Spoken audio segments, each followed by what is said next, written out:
We are at a location that 154 years ago our organization began. First structure directly behind you to the left, built in 1870. We began serving widows and orphans that were an unfortunate result of the Civil War. Now 154 years later, we're here, and we continue to build on the commitment that began in 1867. A commitment to provide the highest level of quality of life, quality of care, and service to the residents, patients, and clients that entrust their lives to us. That is the basis of why it is an honor and pleasure for our organization to host this historic announcement to improve the skilled nursing quality of care and life of residents throughout Pennsylvania. I'd like now to introduce our honored guests. First, Acting Secretary of Health, Allison Beam. Acting Department of Human Service Secretary, Meg Sneed. Department of Aging Secretary, Robert Torres. Department of Military and Veterans Affairs Executive Director of Long-Term Care, Travis Davis. State Long-Term Care Ombudsman, Margaret Barajas. LPN Kim Jackson, who has over 20 years of nursing home experience in eastern Pennsylvania. Thank you all for attending today. Secretary Beam. Good afternoon, and thank you, Barry, and your entire team at Homeland Center for hosting us today for this historic announcement. Standing up for vulnerable Pennsylvanians has long been a passion and driving force in my life. Long before COVID-19, before I was appointed acting secretary, I was working with the Department of Health to update skilled nursing facility regulations. Now, leading the charge for the Wolf administration, I can tell you that we are taking an aggressive approach to ensure that nursing home residents get the care they need and deserve. At the same time, we need to improve working conditions for nursing home staff. We know that when staff burn out, resident care suffers. We also know that skilled nursing facilities and long-term care facilities were disproportionately affected by the impact of COVID-19. The Wolf administration is committed to continuing to provide robust, ongoing support for these facilities because it will be critical in their efforts to battle the pandemic and protect residents and staff. That support has included not only the provision of personal protective equipment, but also infection prevention, technical support, staffing support, outbreak response and testing, and quick access to the life-saving COVID-19 vaccine. It truly has been a team effort working with the Departments of Aging, Human Services, Military and Veterans Affairs, and others. And thank you all for joining us today. We are committed to continuing the assistance needed to protect residents and staff. That's why I'm proud to have the support of this team as we take this bold step forward for Pennsylvanians in nursing homes and staff who care for them 24/7. Today, the Department of Health submitted the first installment of proposed nursing home regulations to the General Assembly, the Independent Regulatory Review Commission, and the Legislative Reference Bureau. I want to thank all of the interested stakeholders, including industry groups, resident advocates, and others, who have met with the Department of Health staff in the past couple of years to provide input into how the regulations can be crafted. We heard you. We know that everyone involved wants to ensure that residents receive the best care possible because that is what they deserve. This is a historic move because the current regulations have not been updated in nearly 25 years. This is problematic for many reasons, including the fact that the number of older Pennsylvanians is increasing and the number of those needing skilled nursing facilities care will also rapidly increase. It's estimated that an individual turning 65 today has an almost 70% chance of needing some type of nursing care during the remainder of their lifetime. Outdated regulations have ignored industry changes and best practices related to person-centered care. That's why we are proposing to align with federal regulations. This will allow Pennsylvania to remain current while also avoiding another generational lapse in regulatory updates. Publishing these proposed regulations is another step forward for the department's and the WOOF administration's ardent support for residents' well-being and increased quality of care. The proposed regulations being presented today increase the minimum number of direct resident care hours from 2.7 to 4.1. That's an increase of 1.4 hours per resident, but it could greatly improve the quality of care residents receive. We know that 4.1 can be done. In fact, of the 692 skilled nursing facilities regulated by the Department of Health, 125 of them, including Homeland Center, already provide at least that level of care. 134 provide between 3.5 and 3.99 hours of care per day, and another 334 provide between 3.01 and 3.49 hours of care. Providing 4.1 hours of direct care not only aligns with best practices and existing research, but it prioritizes resident well-being. This is an especially necessary approach after the tumultuous and trying year and a half of the COVID-19 pandemic. It's been 20 years since the U.S. Centers for Medicaid and Medicare Services first established the importance of having 4.1 direct hours of resident care. Numerous studies since have reaffirmed the point that a minimum of 4.1 hours of direct care per resident each day has a direct impact on the quality of care.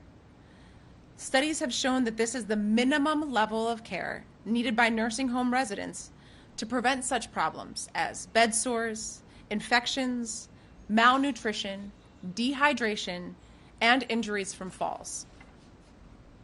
Let's take a minute and review how we got to this point and what's next.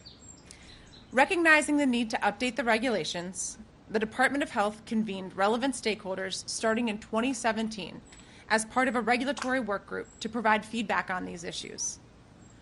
The work group continued to meet throughout 2018 and provided the department recommendations on how to update these regulations.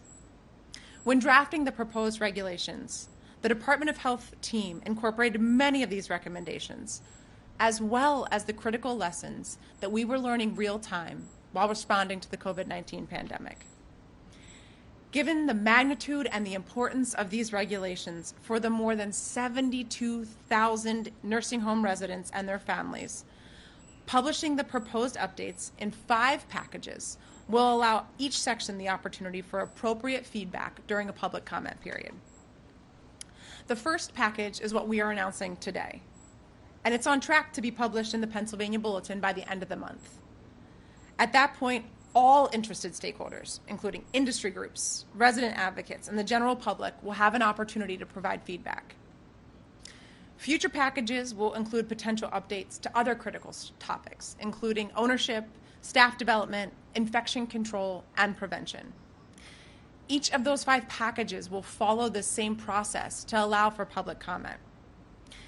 The department plans to submit final form regulations as a whole once all 5 packages of updates move through the state's regulatory review process. Of note, the regulations will only apply to the 692 licensed skilled nursing facilities regulated by the Department of Health. Personal care homes and assisted living homes, typically housing residents with less acute healthcare needs, are regulated by the Department of Human Services. I can assure you that the WOOF administration is looking at long-term care in a comprehensive manner, and we are committed to getting proposed updated regulations through the regulatory review process by the end of 2022. The Department of Health and the WOOF administration are very interested in and look forward to receiving feedback on all proposed rulemaking packages during this public comment period. We stand ready to support the industry during implementation of these proposed changes. We understand that these changes will not just impact residents and staff, but will impact the way in which providers do business in Pennsylvania. We're confident that the state's nursing home industry can withstand the improvements that are coming because every resident deserves nothing but the best care. We also look forward to discussing ways that we can partner with the industry to ensure ongoing viability of the nursing home industry in Pennsylvania, which may include increased reimbursement, critical workforce development programming, and other funding opportunities. Now, I'd like to introduce Kim Jackson, a licensed practical nurse from Berks County who has been working in nursing homes for more than 20 years. It's my privilege to now say, Kim. Thank you. Hello, everybody. As she said, I'm Kim Jackson. I've been a nursing home LPN for over 20 years. And I'd like to thank you, Secretary Beam, and all of the cabinet members for being here today, because this gives me an opportunity to share what this direct care regulation announcement means to me. And I'm going to start crying because when I first heard this, that we were going to 4.1, it was just amazing. I couldn't even believe it. And it's going to mean, you know, so much to me and to thousands of the nursing home caregivers across the state, as well as all of the people that we care for. Today, I have hope. And it's been a long time since I've been able to say that. For the first 10 years of my career, I worked at a nursing home that did the right thing. And they had good staffing. We had people everywhere. There was plenty of us. We could give the residents all the care that they needed. They got their showers in time. They got everything that they needed and everything that they deserved. But then I moved, and my new nursing home was completely different. It was like the difference between night and day. And even before COVID, they were providing the low standard of care that we currently had previously, and now it's changed. And it was way too low. That meant that some mornings I would come into work and I would see that I had 2 CNAs and they were scheduled to come in at 8 a.m. Now, our breakfast comes at 7 a.m. So did that mean that my residents didn't get to eat that day? Or did it mean that they were going to eat cold food once again? And that was not acceptable to me. And then as a nurse, the only one licensed to pass medications, some which need to be given before breakfast, I would have to run around and try to get, you know, housekeepers or maintenance to come help pass trays so that my residents could get their food without it being cold. And it's not just at one facility, it's everywhere. It affects residents and the care that you provide in so many ways. Some days I'd be handing out medication to my residents, and then I would notice someone that had filthy long nails. And no one has time to do that. There's just no time to be able to do that. So, of course, I would stop what I was doing, which you're not really supposed to do, and I would trim their nails, and they would be so happy for just something simple as getting their fingernails trimmed. And we certainly didn't have enough staff to do special things like we used to be able to do, paint the women's fingernails, make sure women didn't have facial hair. That is a dignity issue. Every time I would see that, it just made my heart hurt. And there just wasn't enough time or enough people to help get it all done. For us as caregivers, it is very overwhelming. I never get breaks. I'm lucky if I even get to go to the bathroom. Sometimes I don't even remember that I should go to the bathroom. That's how bad it is.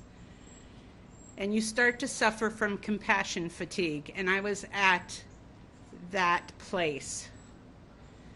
I just care so much about what I do. I'm a nurse and I want to help people. But when you don't have the people to help you, you just feel like you've just lost. So we go into this work because we want to help people to ease their suffering. But at the end of the shift, you know that you didn't have time and your staff didn't have time to do everything that needed to be done. You know you didn't do enough for the people that are counting on you. Or you leave work and say, oh gosh, I forgot to call Mary's family back. And that's not a good feeling. You pick up extra shifts, but eventually you're just too tired to do that. Thank you for being patient with me. Nursing home care is time consuming. You can't just give a dying patient, and mind you, you don't just have all healthy people there. You can't just give a dying patient morphine and say, oh, sorry, I have to go, because you have a lot of other people who are, up in their wheelchairs or walking around, and they want their medicine.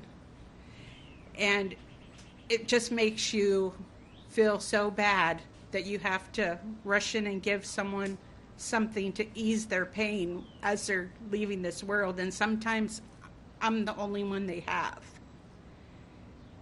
Their families hadn't been able to be there at COVID, and we did lose a lot of people, so I was the only one for them sometimes.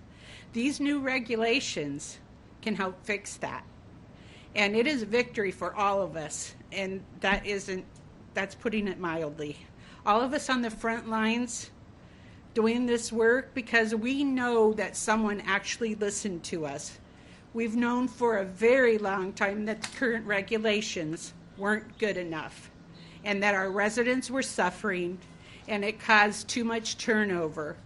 We spoke out, shared our experiences, and we never stopped advocating. Thank you to everyone who stepped up and is making this happen.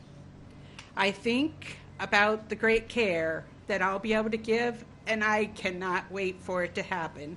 And I know my residents will thank you as well. Thank you.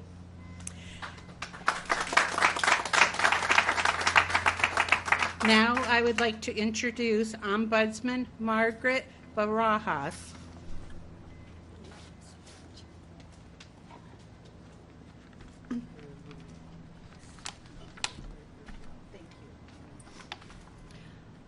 Good afternoon.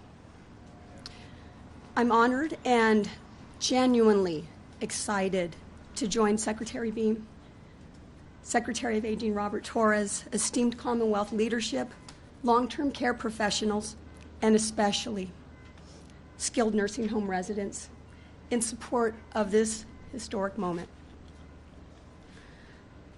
As Pennsylvania's chief long-term care advocate, I'm responsible for resolving concerns brought forth by nursing home residents, and in this case, one of the best ways to resolve the number one concern received by our office year after year is through improving the regulations that govern the provision of care.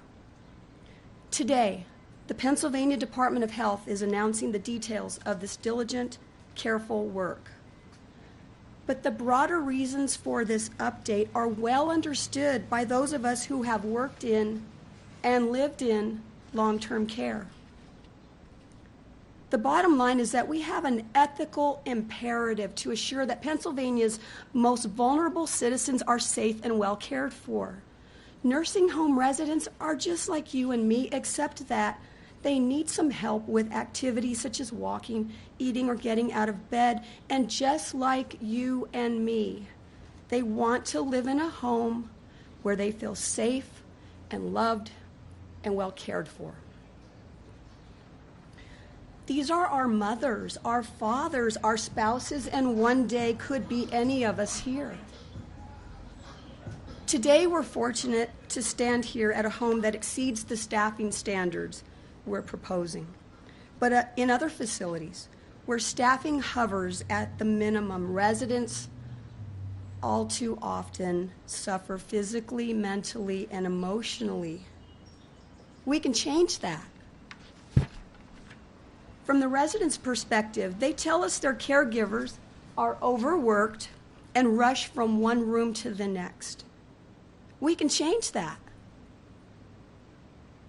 Families of residents also suffer, worrying that their loved ones are not getting the care they need, and taxpayers all pay more when residents who have received inadequate care end up in the hospital or under protective services. We can change that. Residents and long-term care ombudsmen have recognized for many years that the minimum staffing requirement in Pennsylvania falls short of meeting the needs of quality of care and quality of life. We must change that.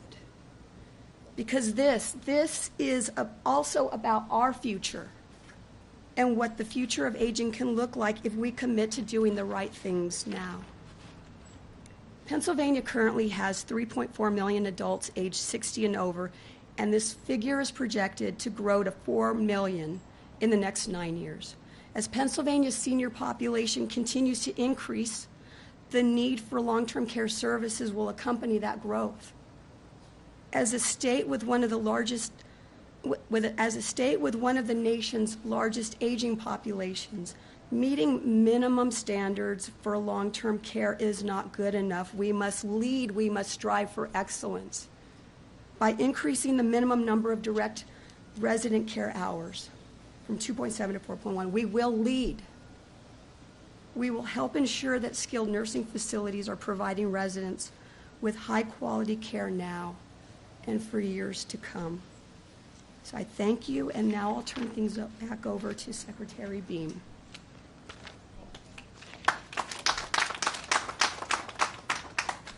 Thank you both for the fantastic perspective. We are happy to answer any questions that folks may have on the topic of the regulations. Please. Again, say in a best case scenario, when will this take effect? Sure. So, as already alluded to, this is the start, and we know that it's going to be a tireless team of our dedicated folks getting the rest of the packages out on proposed and being able to then bring them together and have our final regulatory package that actually has the benefit of the comments of everyone put in place by the end of 2022.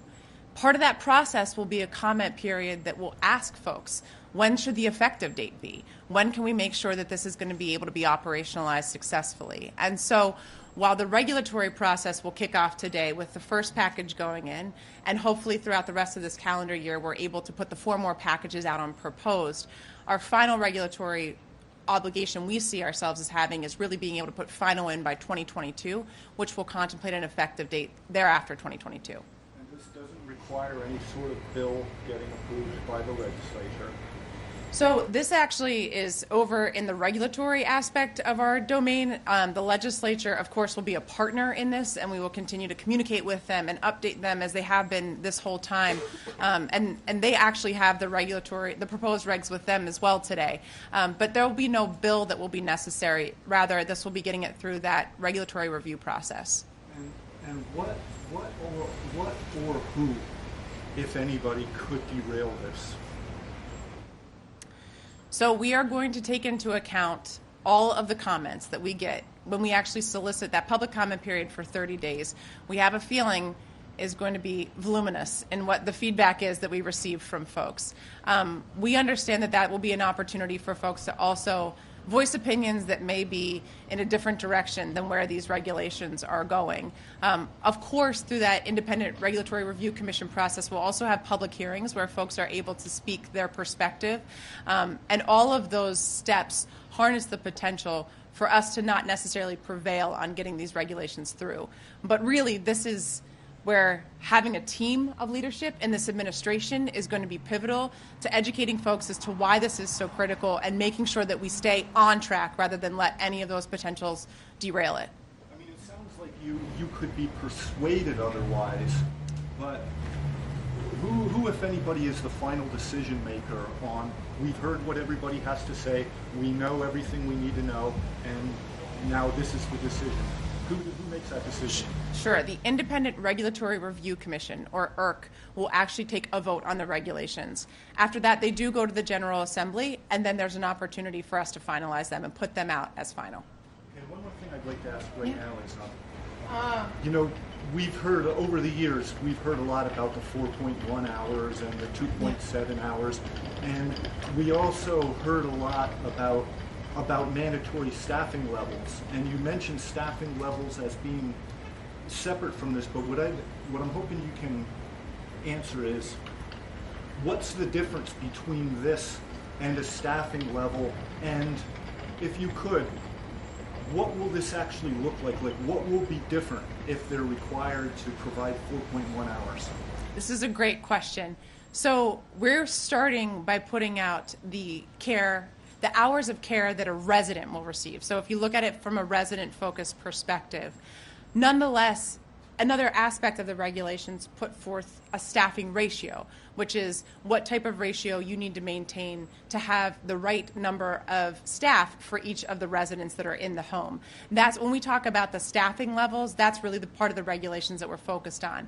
There are proposals that actually bring together these two aspects, right? That it should be a staffing ratio that is also contemplative of hours. That's being discussed within our internal team right now, the interplay between a minimum number of hours of resident care per day and the right number of staff to actually provide that. And so in forthcoming proposals, we'll be able to actually elaborate a bit more on how these two numbers should really be able to work together to make sure that not only is the resident getting the proper care, but the staff is also at that level that they aren't getting burnt out by delivering that number of hourly care per day. Do you expect that some kind of mandated staffing level or ratio will eventually, or needs to be part of this, of the final package? Yeah, that's actually contemplated in the regulations currently and will be part of the updated forthcoming packages. Thank you. Of course. Yeah. So CMS had this as, 4.1 hours is a federal standard 20 years ago.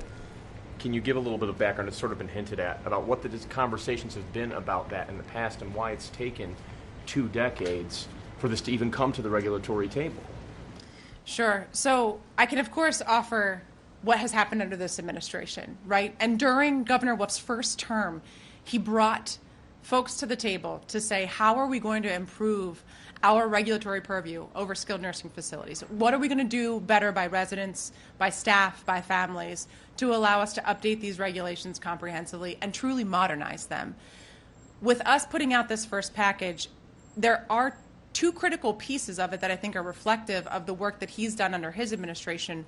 One, allowing us to actually incorporate by reference some of those federal regulations, which will allow us a more expeditious updating moving forward so that we don't get caught in this 20 to 25 years again. But more than that, it's actually allowed us to go aggressive on pieces like this hours of care per day. And so I don't want it to be overshadowed. Both of those are critically important to making sure that we prevent against it being another generational gap before Pennsylvania's long-term care regs are ever updated. So according to the PA Healthcare Association, they're saying that there would be a need to hire 7,000 direct care workers and that this would cost $4 million a week in new wages. How do you guys plan to hire all of that staff to make this happen? Because we know that a lot of people, we're in a staffing shortage right now.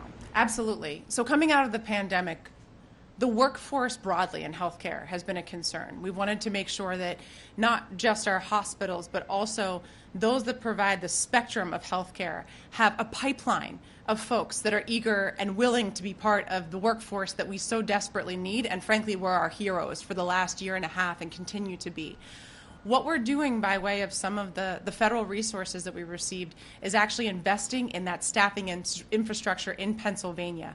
And so hopefully we're able to actually have the recruitment tools, the compensation tools and the like, the education tools and the like, to have the workforce ready to be able to be hired by those entities. And I think really at this stage, we should have a higher expectation of us being able to also contain a lot of those folks that have been trained in Pennsylvania, retain them here, have a strong enough skilled nursing facility infrastructure that we can bring that workforce in, we can compensate them properly, we can keep them here, and have the ability to have our residents, again, be the beneficiaries of those increased hours of care. Can you talk a little more about the federal money you referred to, and does it have anything to do with, the $7.3 billion from the American Rescue Plan? Sure. So multiple pieces of federal money that I want to make sure I also offer clarity.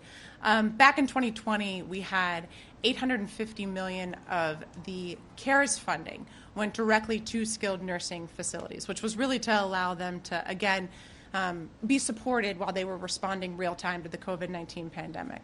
The state budget then more recently passed roughly $250 million to again support skilled nursing facilities, and in contemplation of things like workforce recruitment and development. For the Department of Health, we have also received strategic funding from the federal government to make sure that we are adequately prepared in the unfortunate event that we have another global pandemic. And part of what we're focusing on is making sure that our public health workforce across the board is going to be here and readily looking to serve the residents and the patients of Pennsylvania. And so I think with the financial supports that the federal government is directly allowing to have some of those skilled nursing facilities receive, the General Assembly and the administration working together to, again, pass more federal resources for these entities in the budget, and then also across our health and human services agencies and administration looking at those strategic funds that we can actually braid together to put towards workforce development, we'll be putting ourselves in a better position by way of being able to meet those staffing needs when this regulation goes into effect. And raising the Medicaid reimbursement from the state, is that a necessary part of making this happen? I'm happy to cede that to Secretary Snead if that works well. Feel free to step up. Yeah. Yeah, hi, I'm Meg Snead. I'm the Acting Secretary of the Department of Human Services. We do anticipate that there will be a significant cost increase in the Medicaid program, but we are fully supportive of the department's regulatory update to promote better safety and well-being of the residents that are served in skilled nursing facilities throughout the state. When you say you fully anticipate that there will be a cost, are you talking about, a cost that the state would be willing to pay? Is that what you mean? Yes, so we do anticipate that there is roughly a $366 million increase that will, a large portion of which would be covered by the federal government, but nursing home care is covered directly by our Community Health Choices program in Pennsylvania. It's a managed care program, so the facilities and the managed care organizations are responsible for setting actuarially sound rates, and that's in that process is where the cost adjustments would come into play. That $366 million that you mentioned, is that the state's calculation of how much it will cost per year to provide 4.1 hours per day? Yes. I'm sorry, did you say how much money the state was going to give in Medicaid reimbursements to nursing homes? Well, we anticipate the federal share to be $193.2 million and the state cost to be $173.6 million. If it were to go into effect as proposed. Secretary Beam, I have a follow-up for you. Is anything going to change about the way the state is enforcing these requirements? Are there going to be stricter penalties or for lack of a better way of putting it, anything to incentivize homes to actually meet this threshold? Sure. So us having a strong quality assurance aspect of this is, of course, important to being able to promulgate the regs, but also make sure there's compliance with the regs. We have really undergone, I think, in appreciation with our QA folks, an understanding of the importance of not just promulgating, but putting some action behind them. The discrete details of that, though, are always contemplated in forthcoming aspects of the regulations. Like we had mentioned, there will be 5 pieces of this package, and aspects like how are we going to make sure to enforce and bring compliance to the forefront for nursing homes will be contemplated in that process. Please. Hearing things about Medicaid reimbursements and enforcement changes and everything else, that's a lot to get done in a little over a year, yes? In order to allow this to be an effective policy change? It's an aggressive timeline. we're not shying away from an aggressive timeline. Our team has a dedication to this that existed prior to COVID-19 and frankly I think was re-energized by what we experienced going through COVID-19. And I shouldn't say we, frankly it's the residents, it's the staff, it's the families. What Pennsylvanians experienced going through COVID-19 bolsters our convictions to be able to get this through. Any other questions? Okay. I do have to ask, so at the beginning of the pandemic, about 70% of COVID deaths were attributed to nursing homes. Is there any update on any investigations into that or any fallout from that? I don't believe we have any update at this time, but happy to have our staff follow up as necessary. Great. Any other questions? Wonderful. Well, thank you all for coming out today. This is really exciting, and thank you all for sharing your stories and your time. Really appreciate the team effort on this, so thank you all.